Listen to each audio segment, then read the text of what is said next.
Les Français bénéficient de plus en plus difficilement, je dirais, d'un égal accès aux soins.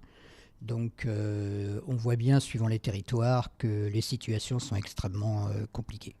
C'est pas seulement, comme je dis souvent, quand on parle de déserts médicaux, c'est pas seulement l'Ardèche, c'est pas seulement voilà, l'Auvergne.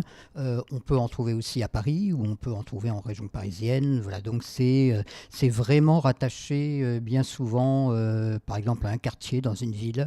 Voilà, ce qui peut paraître un petit peu paradoxal, mais c'est vrai qu'il n'y a pas besoin d'aller très loin pour trouver un désert médical. Les personnes n'ayant pas de médecin, ne serait-ce qu'un médecin généraliste, eh ben, vont attendre, je dirais, pour aller vers le soin.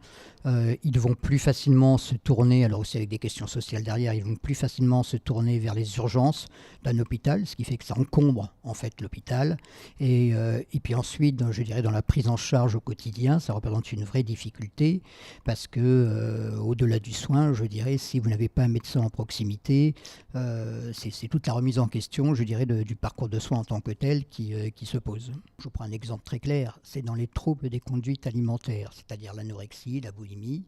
La vraie difficulté aujourd'hui, c'est que vous avez une offre de soins qui est insuffisante. Elle existe, mais insuffisante.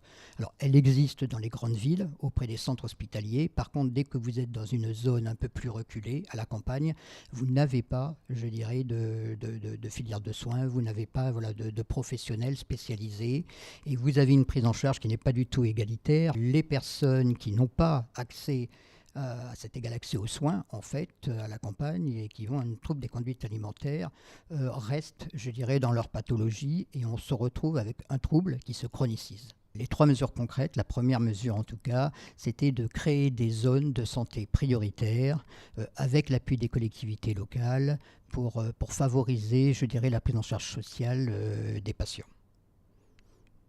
La deuxième recommandation, c'est d'étendre l'utilisation de la télémédecine auprès des professionnels de santé, avec en même temps la mise en place d'équipes mobiles pluridisciplinaires qui peuvent intervenir au pied du malade. La troisième recommandation, c'est d'organiser des campagnes de sensibilisation auprès des professionnels de santé, auprès des patients ou des proches, sur le dossier médical partagé, l'intérêt qu'il peut avoir, et voilà, faire en sorte qu'il se développe en tout cas sur tout le territoire.